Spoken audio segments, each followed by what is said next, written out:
He remain Achashverosh.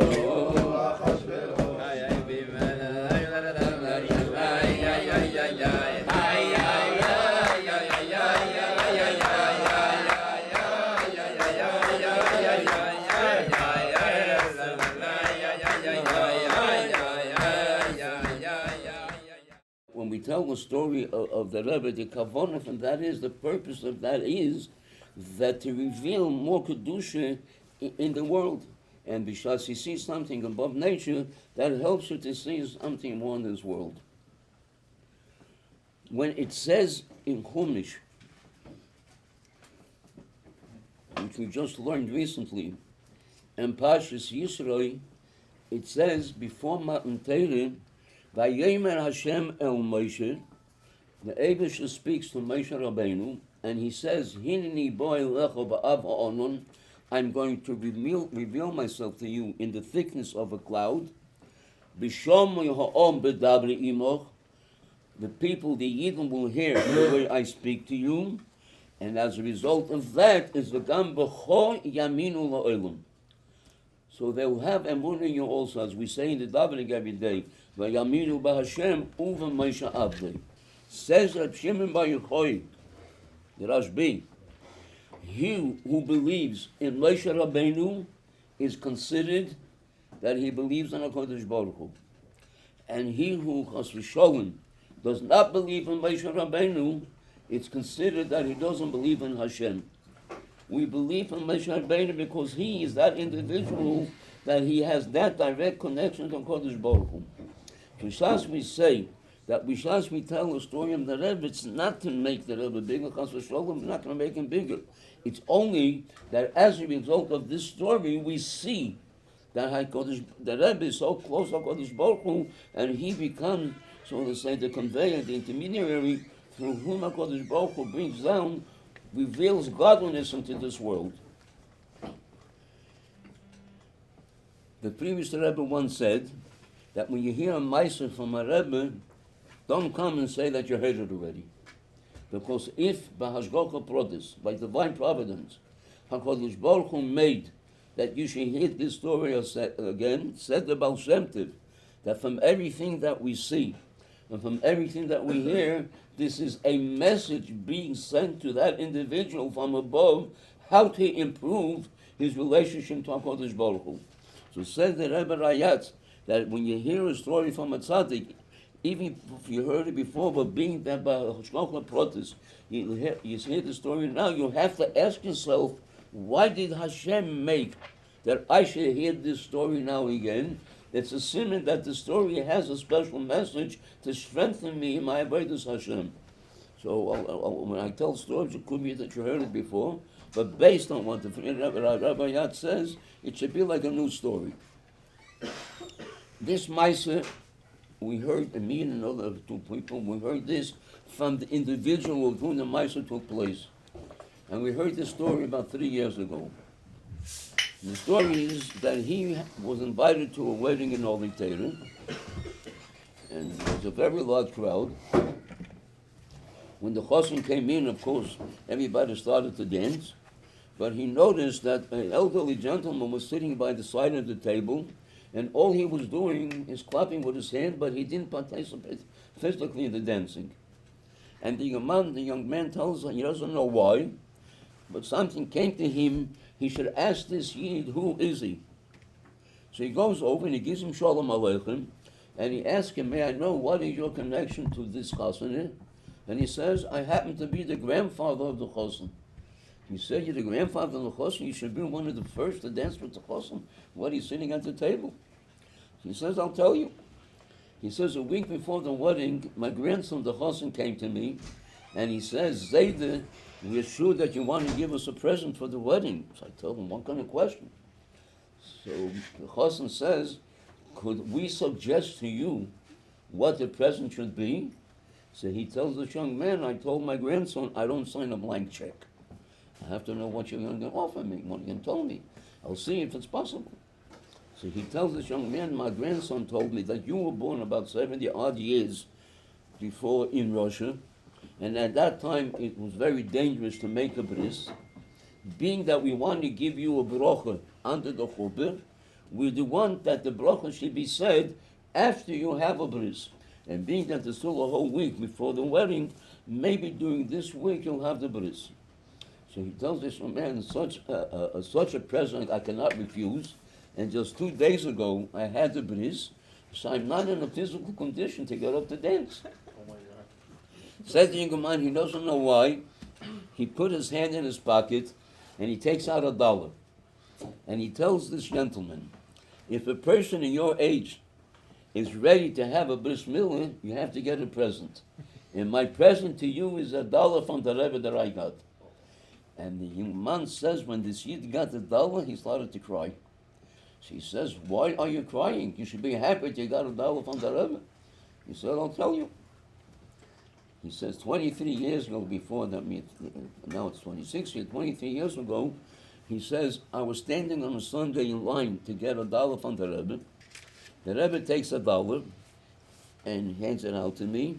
But before I had an opportunity to get the $1, the Rebbe pulled the $1 back. Couldn't understand. And the Rebbe asks me, did you have a bris already? I told him no. And the Rebbe tells me that soon after you will have a bris, you'll get $1 from me. So he tells this gentleman, why from all the people did you come and ask me who I am? Because the Rebbe saw that I had the bris. The Rebbe had to keep his word that I'm going to get $1. The Rebbe saw that you have $1 with you. So the Rebbe first gave you in your mind that you should come over and ask me who I am. And when you heard that I had the bris, the Rebbe gave you in your mind that you should give him the $1 in order that he should be able to fulfill his promise. Maybe what did this Meister tell us? This Meister tells us that we should not chas v'sholem think that there was something of Gimel Tammuz that the Rebbe left us. It's not true. In fact, the Rebbe brings down in Gegeres HaKodesh from the Zohar, Ishtakach b'hai almo yotem b'chayohi.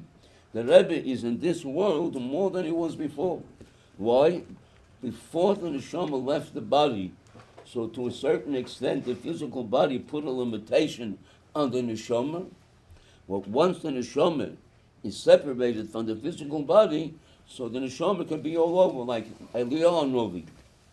At the very moment that you have a bris here in Crown Heights, and we say Zeh HaKisha Shel Eliyahu Novi, that very moment there are hundreds of bris taking place all over the world, and over there you also saw Zeh HaKisha Shel Eliyahu. How could that be? But because Eliyahu Novi is not bound, and he's not limited by his physical body, so the neshama of Eliyahu Novi can be all over the world at the same time. So this is what we have to understand when they gave to the Rebbe. The Rebbe saw that this Yid had the bris. The Rebbe saw that this gentleman has $1, and through him he could become the Rebbe Shaliach to fulfill his word that he promised this Yid that he's going to get $1, and that's what happened. So this Ma'aseh is only to strengthen, in addition to that we have Amunah, what the Zohar says, that Ishtaka Bahai Al Miyatu B'Chayhi, that he's on this world even more than before. But the very fact, when you see a factual thing taking place, it's natural that a person has a greater feeling for it. But Be'emes, even before Gimel Tammuz, the Rebbe was all over. There was one Saturday night, I was sitting in the office, I received a phone call from a Lubavitcher Rebbe living in another country. And he says, you must do me a favor. I said, what's the favor? He said that yesterday, Erev Shabbos, about 5-10 minutes before the lighting of the candles, my wife fainted. We called the ambulance and they could not revive her. They had to take her to the hospital. And even in the hospital, they had a difficult time till they revived her. I just came from the hospital and the doctors say that she's still in a very critical condition. So please go into the Rebbe, here's her name and her mother's name, and ask the Rebbe for bracha that she should be well. Gave over the name, the thing to the Rebbe, and the Rebbe says, call him back and tell him 2 things. Number 1, the Rebbe said, tell him that he'll be at the Oil the Rebbe and ask her Alatziyin, and I'll mention her at the Oil. And then the Rebbe says, tell him as follows. Friday night, between 5 o'clock in the morning and 5:30 in the morning, her condition was so serious that the doctors gave up on her. You think that what stabilized her condition was the medical treatment? And the Rebbe says of Yiddish, nay, no. I thought about her. And because I thought about her, that's what stabilized her condition. And then the Rebbe says, why am I revealing to him that I'm sitting here, this is what the Rebbe said in Yiddish, but this is what the Rebbe said, I'm sitting here in Crown Heights, and I know what happened Friday night between 5 and 5:30 in another country. Why am I saying it? I want he should know that you cannot hide from me. Wherever you're going to be, I see where you are. I called the person, I asked him, he says, yeah. Around 5:15 in the morning, the phone rang. I woke up my grandson, 3 years old. He should pick up the receiver. And the doctor tells me that the condition became very, very serious. And we don't know how much more time you'll have to say goodbye, to try to be here as soon as possible. And from his house, it says, to the hospital, it takes about 20, 25 minutes. When we came to the hospital, so the nurses calmed us down, and they said the situation stabilized a bit. So here, the Rebbe is sitting in Crown Heights, and the Rebbe says that he saw that this woman was in a danger, and he was thinking about her. But you have to know another thing. One of the conditions that the previous Rebbe made with the Rebbe before the previous Rebbe accepted and agreed that he should become his son-in-law, so one of the conditions were that the Rebbe has to be up every Friday night and learn the whole night, not to go to bed. So 5 o'clock in the morning, the Rebbe was sitting in his house, sitting and learning. Suddenly, he saw a red light come up, so to say. Because you know how today everything is wireless, so you can find even with wires, you can know everything. And wireless, they had wireless much before it became actually. So the Rebbe saw a red light, and the Rebbe tried to trace it, where it's coming from, and he saw. So the Rebbe stopped learning, as the Rebbe says, because he had to think about it. So the Rebbe stopped learning to help this woman. So what is the Rebbe saying? I'm sitting here in Crown Heights, and I see what's happening in another place. We're getting close to Pesach. 1 year, 2 days before Pesach, the Rebbe tells me, call up this and this shaliach in Europe, and tell him he has to drop everything he's doing and go to this and this town. And when he's there, he'll find a Yid, and he'll know what he has to do. I call up the shaliach, and the shaliach says, have pity on me. I said, what's the matter? He said, we're expecting 400 people to the Seder. It's only 2 days before Yom Tov. We have so much work. To go to that city can take me one way about 4 or 5 hours till I come back. So I said, look, the Rebbe told me to tell you, you should stop everything you're doing and go to that city. Go back. I'm just telling what the Rebbe said. Shame. A few weeks after Pesach, I get a call from him. I have to tell you what transpired, what took. I heard such words. I told my wife, you take everything over, I have to go. So I come to that city. It's a small town. You know, nothing. I went into City Hall, and I asked him, you have a list of all your members here? Is there a Jew over here? No, this city has no Jews.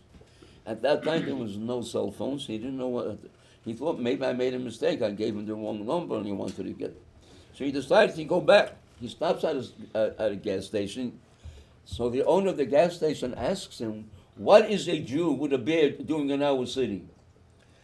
So he says, I told him I'm looking for a Jew. This city, a Jew? Oh, 1 minute, he says. A half an hour from here, there's a butcher shop. And I'm almost sure that the owner of that butcher shop is a Jew. This was 5:15. And the owner of the gas station gave me directions. He said it should take him about a half hour. He tells me he came there 5:45. When he opened the door of the butcher shop and the owner gave a look at him, the owner fell and he fainted. I ran up. I picked him up, I washed his face with cold water, and I said, I don't understand. I didn't come with a gun, I didn't come with a knife. What happened over here? He said, let me calm down and I'll tell you. He says, I am married, and we have 2 young daughters, 16, 17 years old. We are the only Jews in this town. The priest comes to me from time to time, and he says, why do you have to be different? Why don't you join us? And I tell him, I don't know what you're talking about. Don't you know that in older generation, Jewish people let themselves be killed, thrown into water, thrown into fire? We don't do those things. We live with it and we die with that. He said, last week he came to the store, and he says, I am not leaving this place till you promise me you're going to do what I want. So I was thinking, how could I get rid of him? All this he's telling this shliach, and shliach is telling me he wanted the Rebbe to know. So I tell him, such a drastic move I can't do on my own. I have to discuss it with my wife, with my 2 daughters. They're grown people already. Give me a week. Next week you come and I'll give you my answer. And he tells the shliach, as soon as this guy left his store, he turned to HaKadosh Baruch Hu. He says, Rebbeinu Shalom, you must give me a sign that you don't want me to do what he wants. One day passes, another day passes. Today is the last day. He is supposed to come 6 o'clock to get my answer. 5:30, I told my wife, we still have no sign from Hashem. It seems he doesn't care. If he comes, I'll say, okay. You open the door a 5:45. So I saw Hashem did send me a sign. And I became so emotional, and that's what caused me to faint. So I tell this young man, you hear what he was telling me? When the Rebbe tells you, you must stop immediately, had chas v'sholem, you come 6:05, we would have lost not only this family, but everything that would be developed from it. The Rebbe is sitting in Crown Heights. He sees that there's a family in Europe that chas v'sholem is in danger, and we have to save that family from committing this most severe avera. And the Rebbe sees that you can be the shliach to help him. And the Rebbe says, tell him he should stop everything and go immediately. Because the Rebbe knew you have to get there before 6 o'clock. And the Vine, he tells me that he invited them, he told them, being that Pesach is coming up the next 2 days, so they came to him for Pesach. And then a few years later, the shliach called again. He said, I just came back from Eretz Yisrael, and I'm standing at the kotel. Someone taps me on my shoulder, and I turn around, and he asked me, do you recognize me? I said, no. I see a yid with a beard, with the tzitzis and everything. He said, look in my eyes. Oi! You're the owner from that butcher shop, that small town. He says, yeah. He says, you remember you invited me and my wife and my daughters to you for Pesach? And after Pesach, you didn't let us go back home. You kept us for a while. And during that time, your wife and you taught us what a Yid is. And when we came back, my wife said that if we are Yidden, we have to leave this place, and we have to make Aliyah to go to Eretz Yisrael and live as Yidden are living.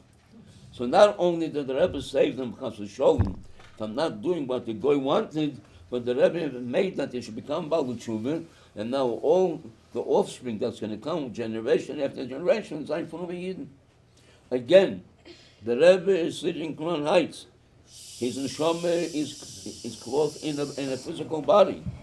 And still that physical body did not cause any limitation on the Rebbe that he should not be able to see what's happening all over the world. So Mamela, this one has to encourage us that if this was before Gimel Tammuz, and as mentioned before, that the Zohar says that now the Rebbe is with us even more than before, we all have to understand it's not only a question of believing, but we can go story after story to show you, like this Maisa with the Dawa, and the many other stories that we can tell you, where we see that the Rebbe is actually watching over each and every one of us. You know that the Rebbe gave out the 12 psukim and Moral Chazal for children to say. So it was an altar chosed. He says, I'm the Rebbe's a child. So I say to you, base psukim every day also. The Rebbe said children have to say these basic Hazala. I consider myself a child of the Rebbe, although my age is so and so.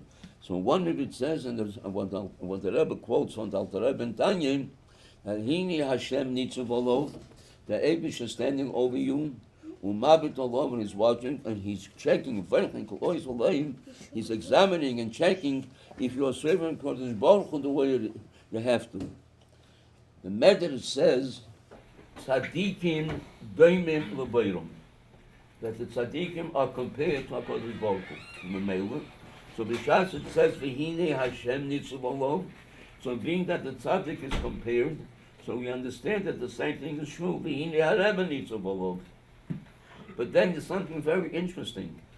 B'Shas you take out the Chumash Chukas, Pasha Chukas.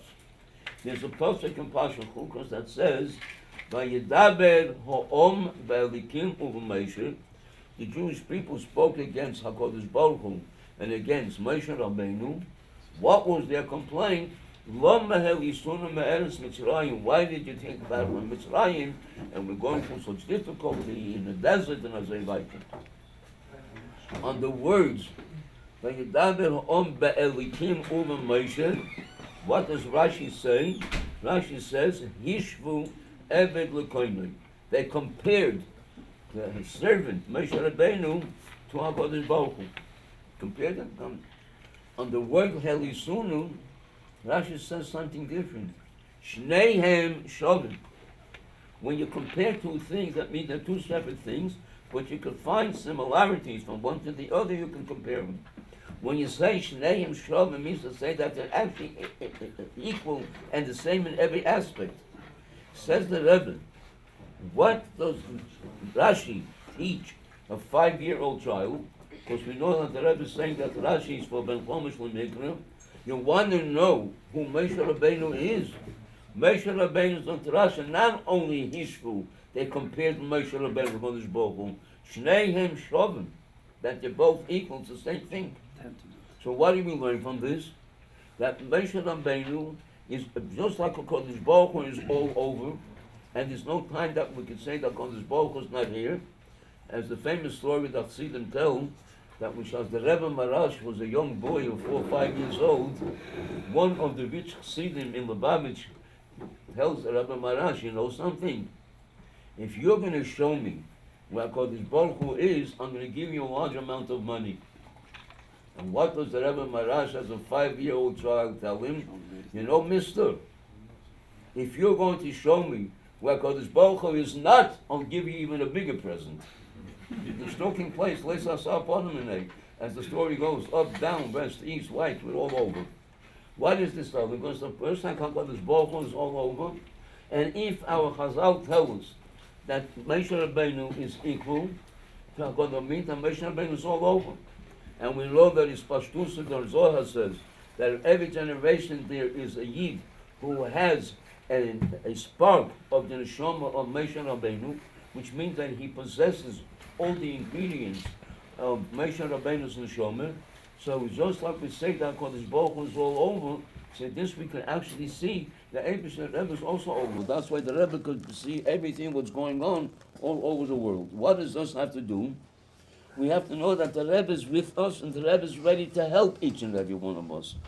As the Rebbe said that he stopped a minute of learning, and what did he do? He thought about this woman to stabilize her physical condition, which means to say that the Rebbe is here to help us in every way possible. However, we have to open up the channel that we have to bring the Rebbe closer to us.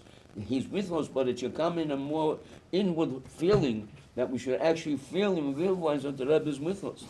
And besides we have that feeling, and we know that the Rebbe is with us, that will help, as it says, that Hini Hashem Nitzav Olov, that the Eibush is watching all of us and seeing exactly how we're behaving, so that will help us, that knowing that we have the Koyach of the Rebbe, that our behavior should be coinciding with what Hashem expects of us and what the Rebbe expects of us.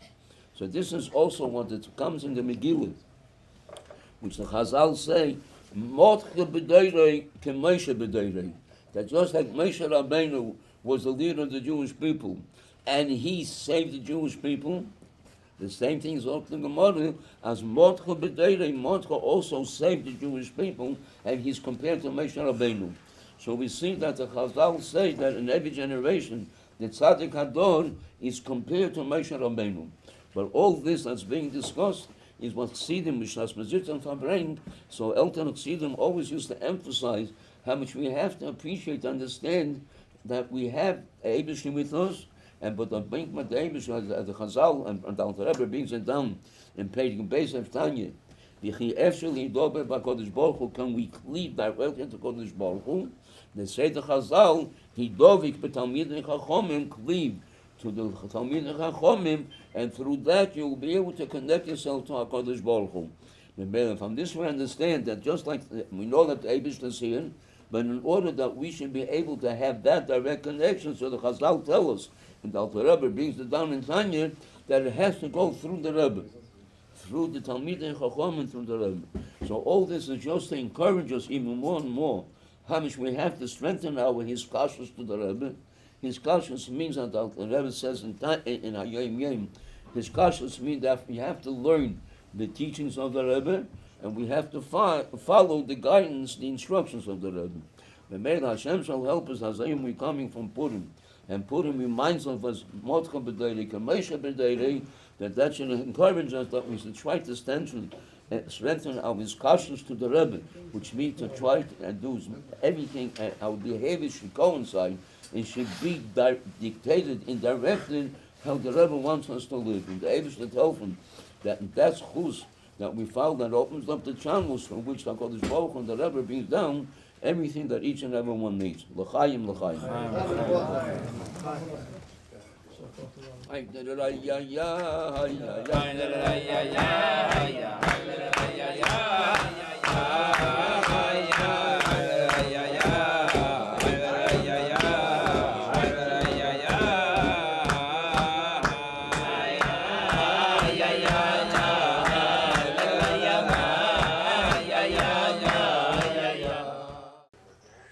Let me tell you something about this niggin. Those of us that remember the Rebbe when he arrived in America, of Chesiv and Tovshin Aleph in 1941,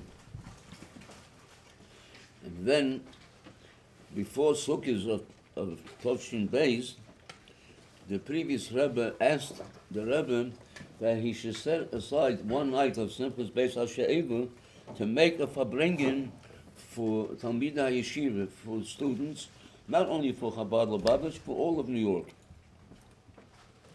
So the Rebbe said at night, that night when the Rebbe came into the sukkah, he took a piece of mezainis, and he made mezainis, and made leisha basukkah, and then he took a tea glass, and he filled it up with vodka. He made shahakol, and the first drink that he took, he made sure that it should be more than half of the glass.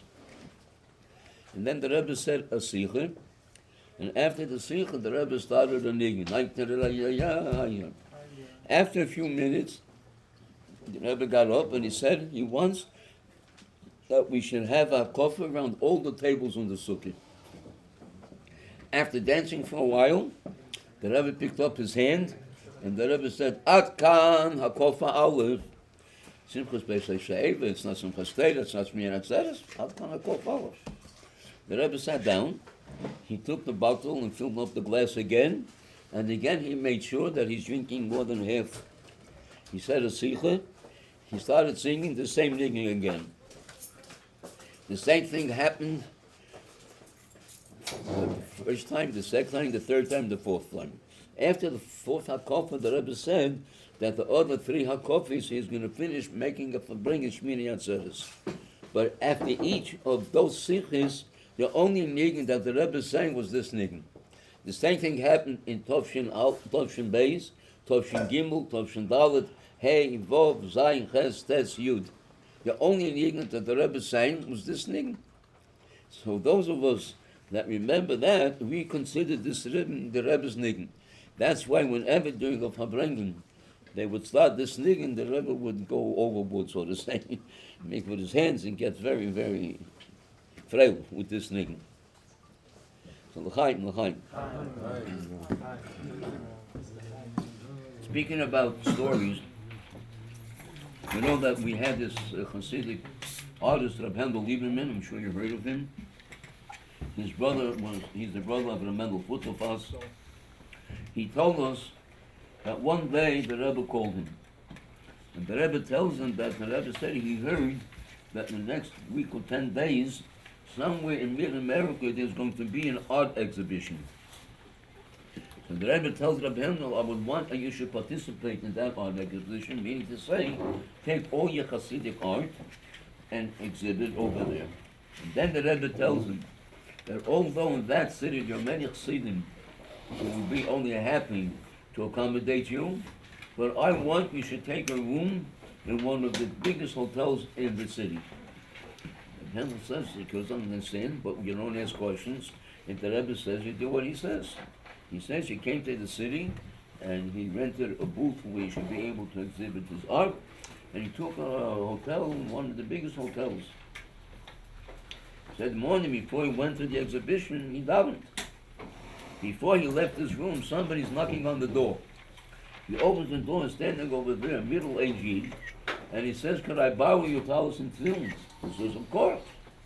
He gives me the talis and film, and he said that this Yid went back to his room, and he started to daven. After 10-15 minutes, he said he heard that Yid crying bitter tears. And the Mendel said, I wished at that moment that on Yom Kippur, I should daven the way he davened then. He said the fellow finished the talis and film, he came back, he gave it to me, and we went to the art exhibition. The next morning, the same thing happened again, and the same thing happened on the third day.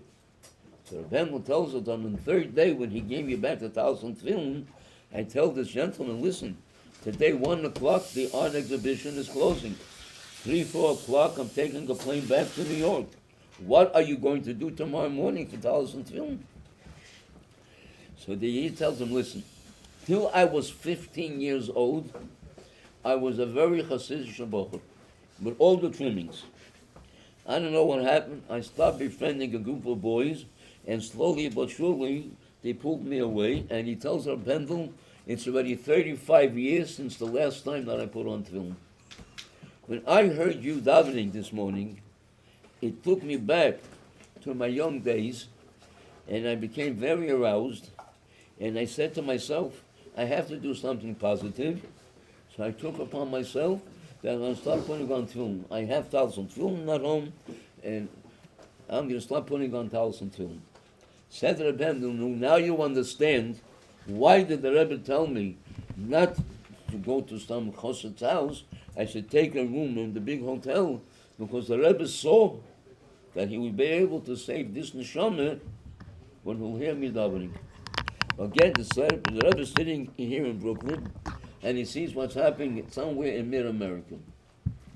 And there's a Maisa told of the Rebbe Marash. The Rebbe Marash had 2 gaboim, 2 secretaries, you want to call it. The Rebbe Marash was very fluent in French. The gaboim said that one afternoon, suddenly, the Rebbe Marash opens the door from his office, and he tells us we must go immediately to Paris. The first train that's going from Lubavitcher, near Lubavitcher, to Paris, we have to take it. Shame. They came to Paris, so they asked him, where does he want to stay? So he named the biggest hotel in Paris. At that time, to being the biggest hotel in Paris, a Frume Yid was not allowed to be there. It was contrary to modesty, contrary to everything of tznius that has to be in that time. But the Rebbe Marash said, so they came to the hotel. They asked him, which floor do you want to be? Because on the ground, on the first floor, they had that very big hole. And Dalton, over there, you know how it was, the exposures over there was unbelievable. And they didn't believe that. So he says, I want the room that's closest to the hole. Okay? So they took the room. After 20 minutes, the Rebbe Marash comes out, they say, and he stands by the door and surveying everything that's going on in that hole. He said, we ran away because we couldn't see what was going on over there. Everything, hepech hatznius on the highest level. After about 5-6 minutes, the Rebbe Marash goes into the hole. And he goes over to one of the tables. There were sitting men and women. And he goes over to one younger man, one gentleman, and he taps him on his shoulder. And he says, you're not allowed to drink wine that a goy taught you're not allowed to drink because it affects your mind. He waited a minute or two, and he did it a second time, and then he did it a third time. They say when the Rebbe Marash came out of the hall, at that time there were no elevators. What did you do if somebody lived on the top floor? So they had chairs, and they had very strong people that they would carry you up. The Rebbe Marash, when he came out of the hall, he was so emotional that he sat down in one of those chairs. So the people ran over right away, and they asked him in French, where does he want to go? He said, pardon, I'm sorry. I have my room over here. And he asked him, how much would you charge if I was on the top floor? They told him. He took out francs, and he paid them as if he picked himself up, and he went back into his room.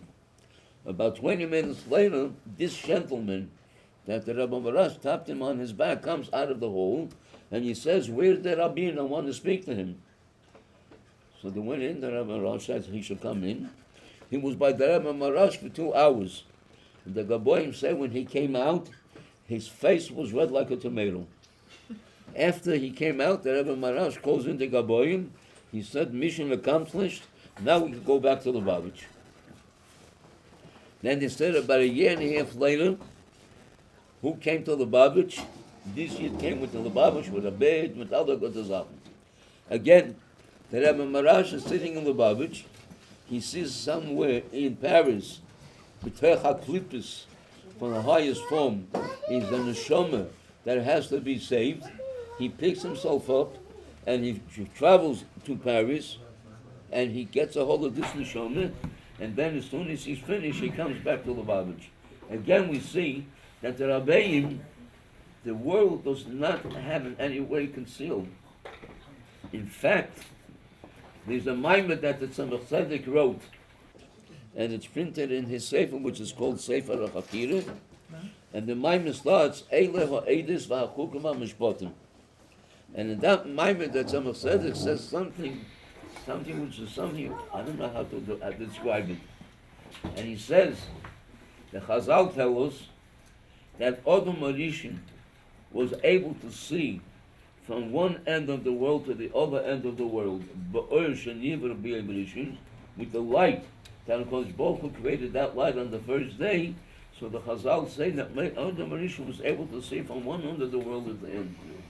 Says the Tzemach Tzedek that the Baal Shem Tov said it wasn't that he had the Ruach HaKodesh, that therefore he was able to see. Says the Baal Shem Tov that Adam Arishin with his physical eyes was able to see from one end of the world to the other end of the world.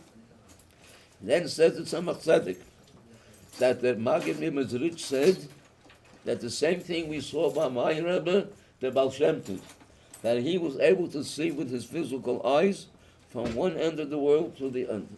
Then says the Tzemach Tzedek that my grandfather, the Alter Rebbe, said that the same thing we saw by my Rebbe, by the Maggid. And then says the Tzemach Tzedek, and the same thing we saw by my grandfather, that he was able to see with his physical eyes from one end of the world to the other end of the world. And the Rebbe said many times, why is the new Rebbe that becomes the new Rebbe is called Memali Mokim? He fills up the place. Says the Rebbe, Memali Mokim says that the new Rebbe fills up the place of the previous one. That means he receives all the qualities and all the capabilities that the previous Rebbe had, and then he adds on something to it. According to that, if the Tzemach Tzedek says that the Baal Shem Tov was able to see Mesefer Olam Ad Seifim with his physical eyes, the Maggid says that the Baal Shem Tov was able to see it the same way. The Alter Rebbe says about the Maggid. The Tzemach Tzedek said the same thing about the Alter Rebbe.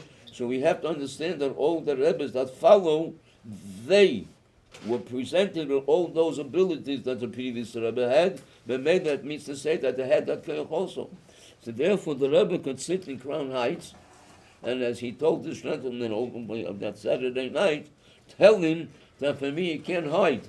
That means to say that the Rebbe is able to see what's going on all over the world, even when he had his neshama together with the physical body. And as mentioned before, how much more so now that the Zohar says that being that the physical body does not put any limitations on the neshama now, he could be all over at the same time. All this is what Chassidim must speak of, what discussed about bringing, is to strengthen us so we should know that the Rebbe Chas v'Sholem did not leave us. Royen Nemun, Ein Oizev, Eshem Arisa, it says Chazal, a faithful shepherd does not leave his flock. He's always with them.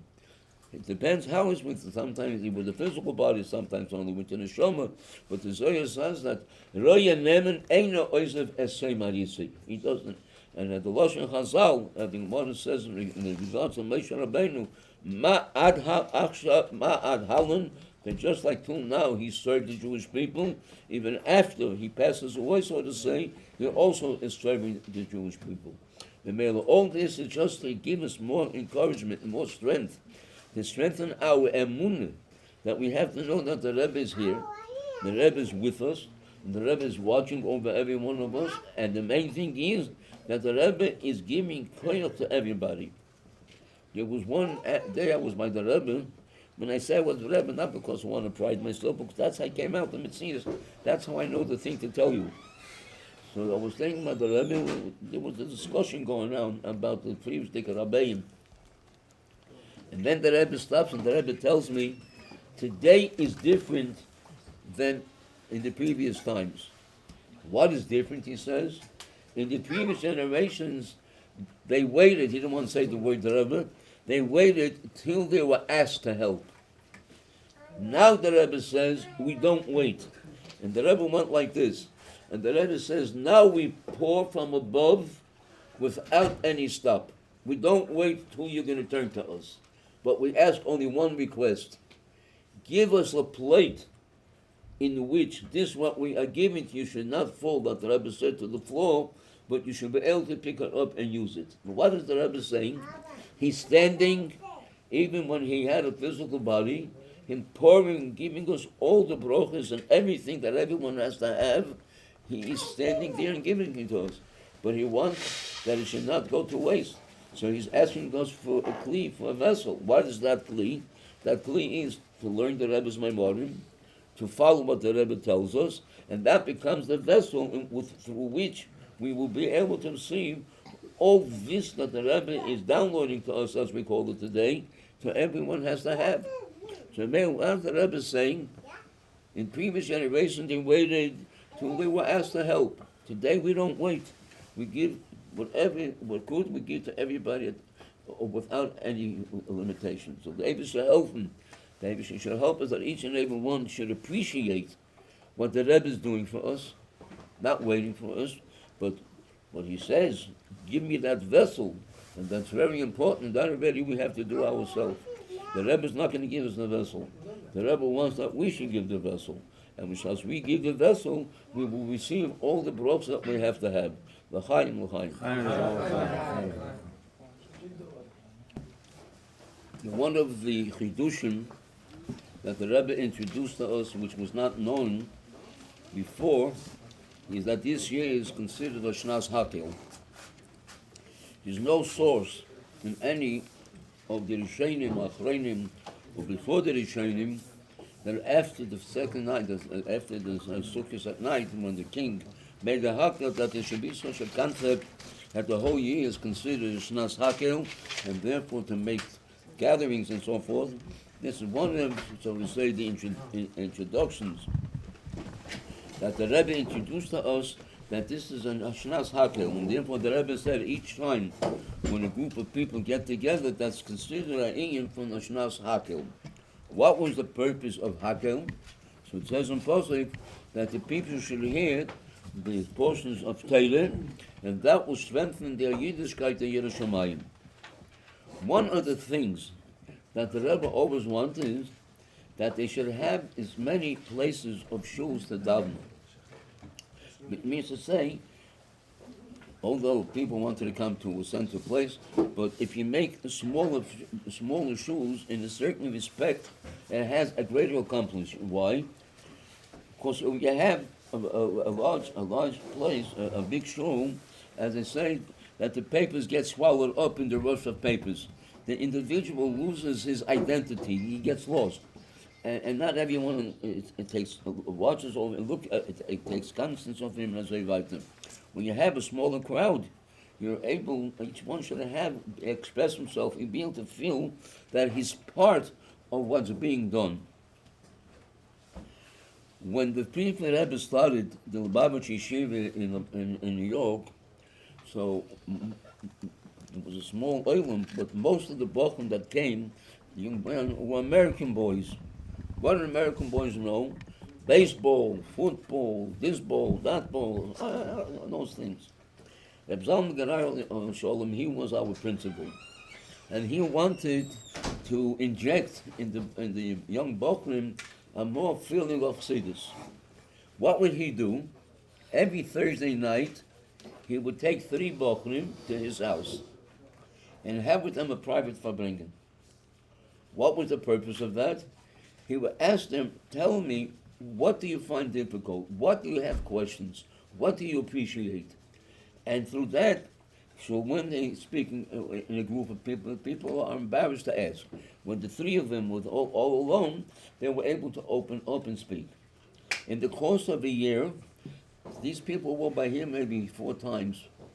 I have to tell you, I don't want to mention any names, that there are Chassidish in the light today living in Crown Heights. There are shluchim out as a result of these small farbrengens that Reb Zalman made, that they became Chassidish Yidden, and that they're doing the work what the Rebbe wants.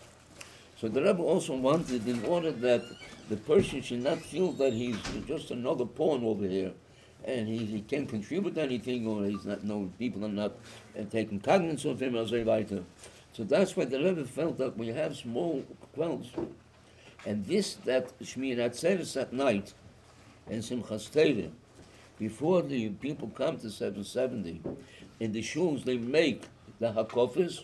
You don't know what you're accomplishing with that, because these kleine Yingelach, when you come to 770, they got lost. They don't know what's going on. There was one year that I wasn't able to walk from my house to 770 after Gimel Thomas, and I davened in one of the shuls over there on President Street. I was amazed to see there were maybe 40, 50 people in the shul, about 25, 30 young boys. They participated in every hakofa. They felt that this is for them. And you don't know what that is for them later when they went to 770, they also felt.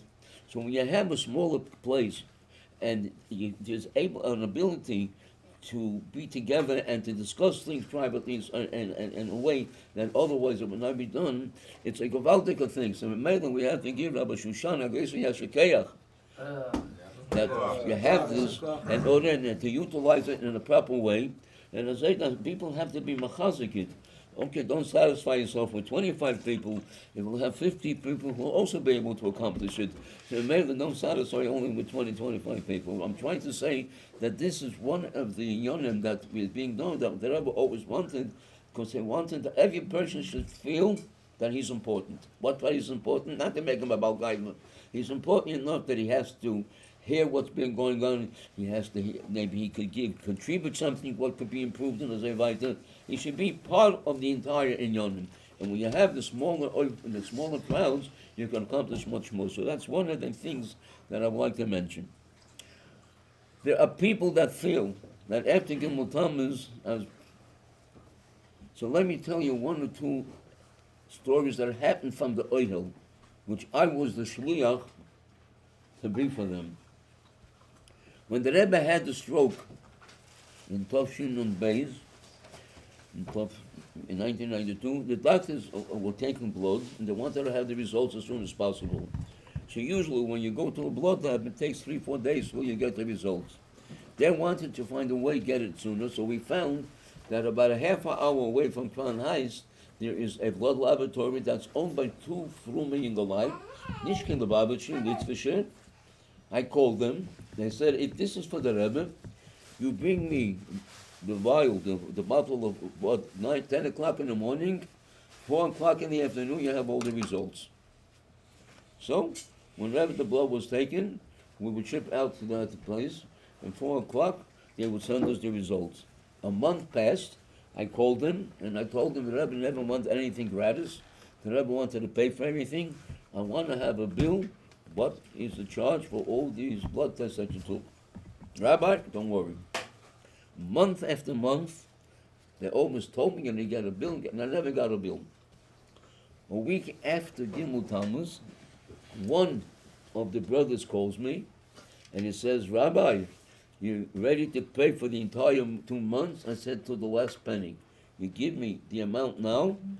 Tomorrow morning you have a check on your desk, and you can deposit it, and it's not going to become from a daimon a mahalach, if you know what I mean. It's not going to come back. It's going to go through. He says, I'll tell you what my bill is.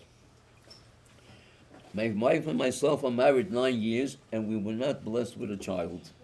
My bill is a yingler or a meidler, a child, a boy or a girl. That's my bill. I took his name and his mother's name, her name and her mother's name, and the next day I went over to Arteriel. That was mamash 8 days after the Stalkus. And I told the Rebbe the whole Maaseh, and I said that the bill is a child. This was Chodesh Tammuz, Tovshin Nun Dalet. Yud Dalet Kislev, Tovshin Nun Vav. A year and a half later, on the Rebbe's wedding day, he calls me, Mazel Tov, we had a boy. 2 years later, he called me again, we had another boy, and 2 years later, he called me, we had a meidler. We go to the oil, and we tell the Rebbe what the situation is. Then I got a phone call from an American lady who lives in Manhattan. My husband lost his job about a year and a half ago, and our savings is going all the way down, and we don't know what to do. We have friends who are Lubavitcher, and they said that if you get a blessing from the rabbi, things will be okay. So they asked me I should get a blessing for them. So I took her husband's name and his mother's name and her name, and I went to the Rebbe, and I told the Rebbe, this was on a Monday.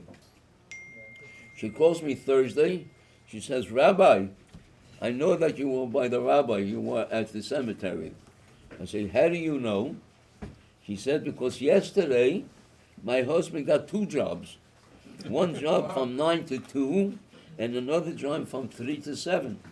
Here a year and a half, nothing happened. As soon as I called you, and you went to the rabbi, so he got 2 jobs now. People that had no shachos to the Rebbe, at least what we know. And the Rebbe Gehet that these people have to have a bracha. You got a bracha? I'm standing one day at the oil, and a young man comes over to me on a board. He says, Leibel, you don't know what the Rebbe is doing. Whenever I have a problem, I come here, and the next day or 2, the problem is solved. He says it's going already on for months. Whenever I have a problem, I come here, I tell the Rebbe my problem, and the Eibush to help. Rabbi Klein Oliver Shalom told us a Maaseh that he was standing at the oil, and he sees that a black couple walks into the oil, and crying bitter tears.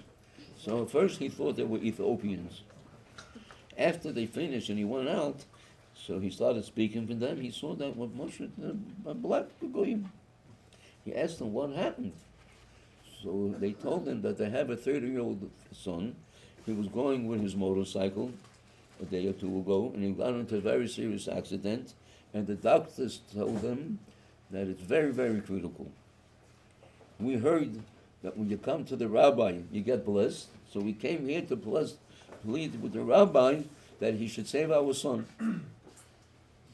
2 weeks later, says Rabbi Klein, he made him again at the oil, and this time with a big smile. He asked them what happened. They said, the doctor don't believe it. The 2 days after we were by the rabbi, things changed, and yesterday he came home. So we came to inform the Rebbe and to thank him for the blessing that he gave us, that here the doctor said that in critical condition, who knows what's going to be, and as soon as we came to the rabbi, a week and a half later, he's home already. So he came to thank the Rebbe. What is this? The Rebbe sees everything. The Arizal says something very, very important to know. The Arizal says that B'shas a Yid comes to the oil of a tzaddik, so we know that the body of the tzaddik remains intact.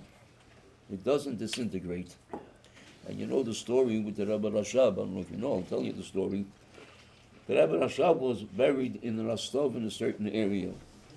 In 1939, Tofei Sadik Tes, Chassidim found out that the Russian government want to uproot all the graves, and they want to build a big condominium over there.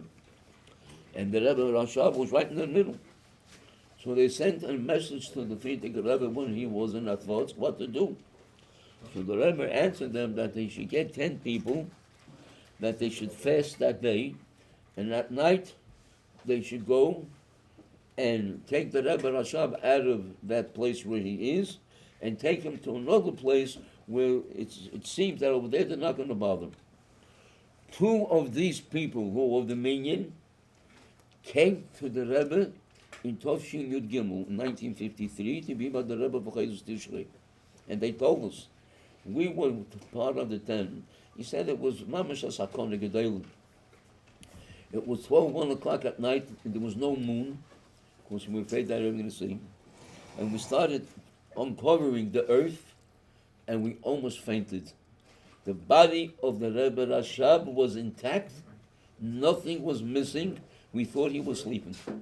He said, all of us, we all saw that. We picked up the body, and we transferred it to the other place in Baruch Hashem. So we see of Tarizal that the body of a tzaddik remains intact, it doesn't disintegrate. We know that every neshama has 5 levels. Nefesh, Ruach Neshama, Chaya Yechideh.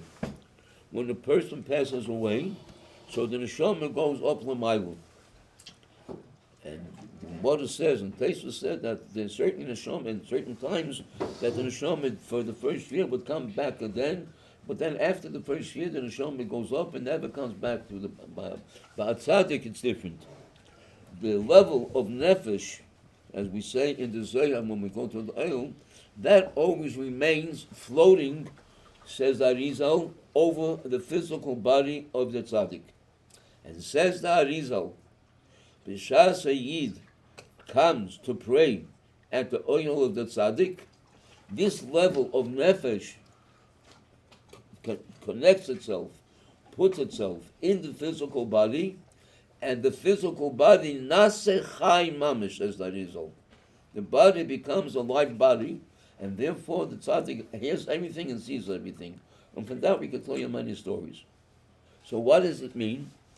That b'shas you come to the oil and you're asking the Rebbe, he sees everything going on.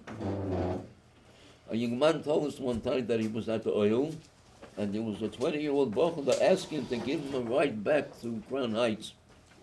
And his 20-year-old bochel sat next to the driver. After we left the oil, he fell asleep.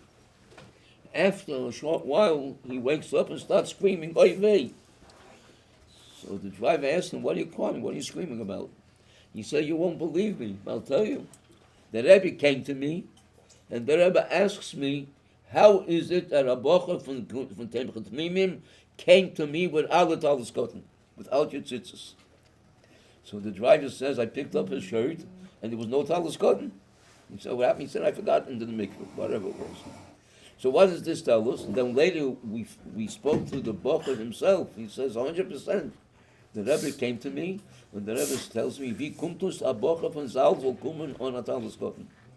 Come without a talis cotton. So that shows what Arizal says, that the tzaddik becomes a live mamish. And actually he says it in 3 places, not only in 1 place. He repeats it twice again. It's found out in called Shar Ruach HaKodesh from the Arizal, so he writes in 3 different places over there. So what does this mean? That the tzaddik is here, and the tzaddik hears everything, and he sees everything, and therefore when we come to the tzaddik, was once by a Bal Mitzvah, about 300 people there. So the father of the Bar Mitzvah called up a modern Orthodox rabbi to say a few words in honor of the Bar Mitzvah.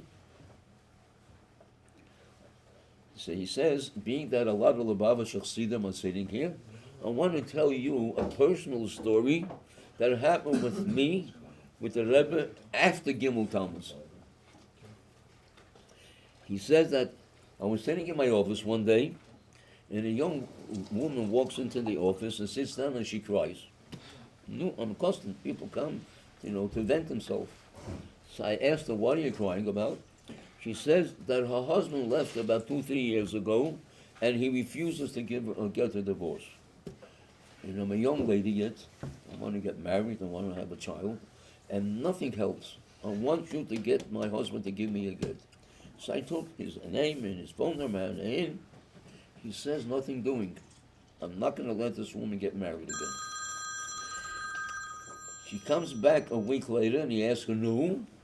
He says, no go. A few days later, she comes with her valise. She says to the crowd, and she says, I am not leaving this office till you get me a get. Nothing's going to help you, because I was told that you could have an influence.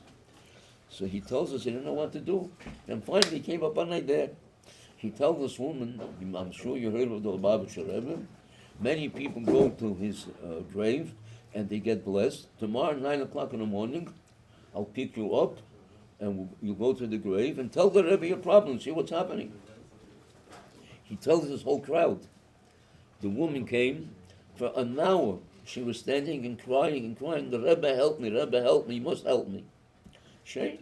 After she finished, we went back into the car and her phone rings.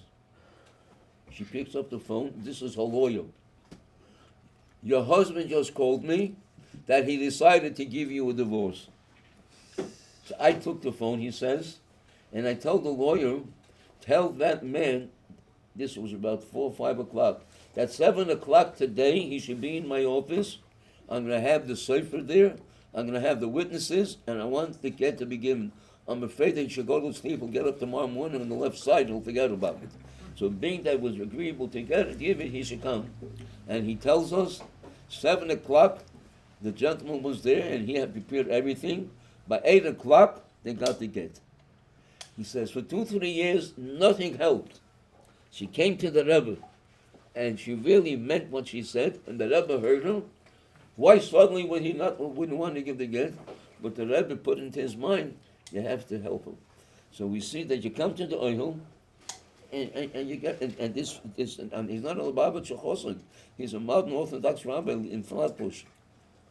And he told us, he said, there's a Maisa Shahoya, I can give you the name of this young lady, and she'll tell you exactly what happened. So what do we see from all this? That we have to know the Rebbe's though. The whole nakud of all this is to say, we have to know the Rebbe's with us, and the Rebbe is listening to us, and the Rebbe's, as we said before, the Rebbe is ready to help each and every one, but we have to make the proper connection. We have to give him the proper vessel with which to receive the brachas that the Rebbe wants to give us. So we can sit over here and tell you more and more facts that are taking place. You can, you cannot deny it. These are actually things that are taking place. Many other different stories about Panos, about Gesund, about Shidduchim. One young man came to my office to say, you won't believe it. I have 2 daughters of age. When she gave me a shver, I can't find a Shidduch. So 3 months ago, I came to the oil, and I told the Rebbe, I'm going to give the Rebbe's Meisid a certain amount of money, but not because of that. I want to make a channel, and my channel will be the tzedakah, and it's not one bracha. And he says a week later, my daughter was introduced to a young man, Lubavitcher Chossid, and she gave off a weg. It's going to the proper direction. I decided to go again to ask for my second daughter. I came and I told the Rebbe, I'm going to add to that, I want to widen the channel. And 2 weeks later, she met a boy. So we see that as a gate. So come to the Rebbe, and the Rebbe, and the Machta Keli, so Rebbe can go home, you get help. And may all this just to encourage us, to strengthen us, how much more we have to strengthen our emunah. And The Rebbe wanted not only the emunah should be for us, we have to strengthen our family, the wives and the children. That they often listen. As we find now that by the building of the Mishkan, who were the first ones that gave for the Mishkan were the women. And very interesting thing. We speak and we learned last week about the kiyur, to make or this with the Pashas Kisisa, the kiyur to make the faucet with which the kohenim had to wash their hands and feet. From what did they make this faucet? From the Maris Hatzovis. That was a copper thing that Bishas the Eibishter told the Yidden in Mitzrayim that they have to have children. The men refused. Of course, why? Because they knew that Pari is going to do so and so. Says in Medrash that the wives used to beautify themselves and took these copper pieces, what I want to call it, and showed it to the husband, and the husband should see them, and that he attracted them. When he came to build the Mishkan, so Rashi says that Moshe Rabbeinu refused to take these items. He said if these items were used for something not tzniistic, he doesn't want to put them into the into the Mishkan. Rashi says it. What does Rashi say? Omar HaKadosh Baruch Hu Moshe, that this is the first thing that has to be, because the women went on Mesiras Nefesh. They knew that was going to happen, and they knew that they have a emunah that I'm going to save them. So these so mirrors, you want to call them, that they used in order to have children, that is the main thing that I want. And that's why that becomes the basis that a kohen was not allowed to do his aveda before he washed his hands with this faucet. So this faucet became, so to say, the foundation from which the kohen was able to do his aveda. So the Mesiras Nefesh of the women, that's what helps. So that's what the Rebbe said, that the women are the ones who have a gavaldik koyach that they could accomplish. So now when we speak over here, how much we have to strengthen our emunah, it has to be conveyed to them also. And they have emunah, but the Kevayete should hear more mices and more stories that will even make, and also the children should also be educated. There was one time the head of all the Mizrahi educational organizations in Eretz Yisrael. The Mizrahi is a modern Orthodox organization. When he came out of the Rebbe, he tells me that one of the things that I asked the Rebbe, what can we do in our educational organization to strengthen more Yiddishkeit, more Yerushalayim to the students? And you know what the Rebbe told me? Make sure that your curriculum, 3 times a week, the children should hear a Chasidish Maisa. And the Rebbe said, when a child hears a Chasidish Maisa, that imbues him, that gives him more in for Yerushalayim. So the Rebbe says, "Asipul from Atzadik, that's Meisef Yerushalayim." So our children have to hear more and more, as the Rebbe said, that the more, as I said, and we started off, that the more Sipurim they're going to hear, that will strengthen more and more the Yerushalayim. So these are some of the things that we should take with us, how much we have to help ourselves, strengthen ourselves, strengthen the family, the wives, the children, and the Nakuda is that we have to have Amunah Pshuta, that the Rebbe is with us. L'chaim, l'chaim.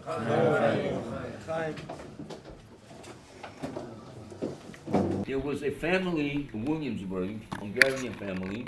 At that time, they had a 16-year-old son. They took him out of the Hungarian yeshiva, and they sent him to Lubavitcher.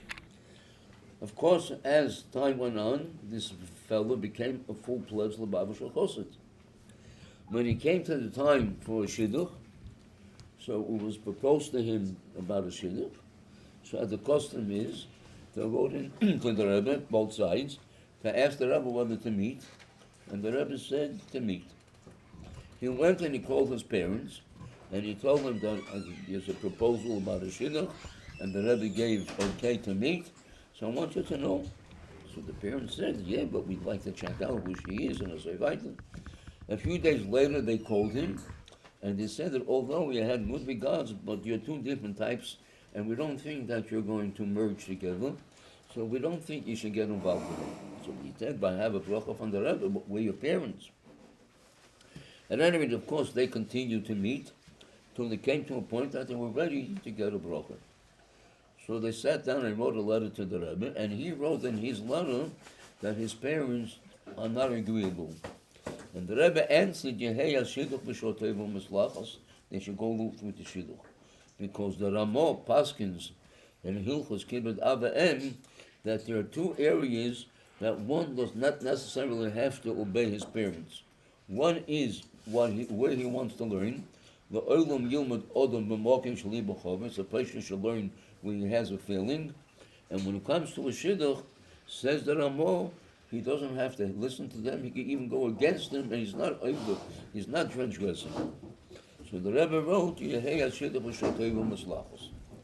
So the boy went and he called up his parents and told them Mazel Tov. What kind of Mazel Tov? He told you not to go. He said.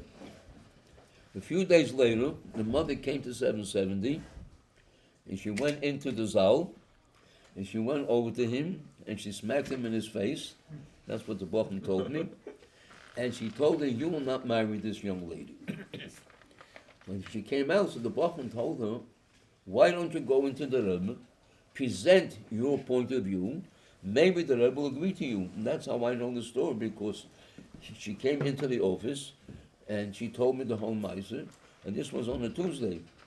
So I told her, come Thursday night, 9 o'clock with your husband, and you'll go in for Yechidus. She came 9 o'clock with her husband, and she went into Yechidus. The Bochum was standing outside, very anxious to hear what's going to be over here. When they came out, so the Bochum asked her, no, we're 100% for the shidduch. So they asked her, so they said like this, when we came in, so my husband told her, presented to the Rebbe the reasons why we feel that it's not, a good thing. So this is what the Rebbe told us, they say. And the Rebbe told us that when a boy and a girl ask me whether to meet, before I answer them, I go up the Maila in heaven, and I check all the books about Shidduchim. If I don't see anything negative, I give my consent. When I received the letter from your son and the other party, I checked all the books of Shidduchim. I didn't see anything negative. I told them they should meet. When your son sent me the second letter, which they didn't know about, and in that letter he wrote that you are against it, so the Rebbe tells the parents, I thought maybe there was one Sefer HaShidduchim that I overlooked. So this time, the Rebbe says, they said the Rebbe told them that this time I made sure to go through all the books, and in none of the books did I see anything negative. That's why I gave the bracha. So they say that if over here is sitting a tzaddik, that he is able to go up in heaven, the Maila, in Bashamayim, and he is able to check the books, and over there is nothing negative, who won't be to be negative? But what happened over here? The Rebbe should reveal that he is able to go up in heaven. And here the Rebbe says, and the Rebbe's Hatzon Lechus, he tries to conceal all his greatness. But because it came over here, Shalom Bayis, the Rebbe wanted to make a Shalom Bayis between the parents and the Bocher. And then eventually to make Shalom Bayis between the Bocher and his future wife. So the Rebbe stepped out, so to say, of his limitations, of his conduct, in order to help a family. But this Maisa shows us the Mesiras Nefesh on the Rebbe's part, that he should reveal to them things which he would try to conceal, but in order to help another family to make Shalom Bayis, the Rebbe passed that over, and he showed them what it is. Again, it's not over here to tell us the Koyach of the Rebbe that he's able to see. Yogas and Nishkas, that's not my business. You get an answer from the Rebbe, that's important to me. But here we're trying to learn from this Maisa how much you have to do Mitzad Abbas Yisrael. Sometimes, or maybe more than sometimes, you have to forego your, so to say, limitations, your standards, what you made for yourself, and sometimes you have to jump over that in order to help another person, help another family. That's the reason why we told this Maisa. The Rebbe went out of his way, contrary to what the Rebbe said, that his way is always hasan lechis? No. When it comes to a situation where I have to help somebody, all that falls by the sideway, and I have to help the people. So that's this, they would say, the lesson of this Ma'aseh Hametz, we have to have Abbas Yisrael.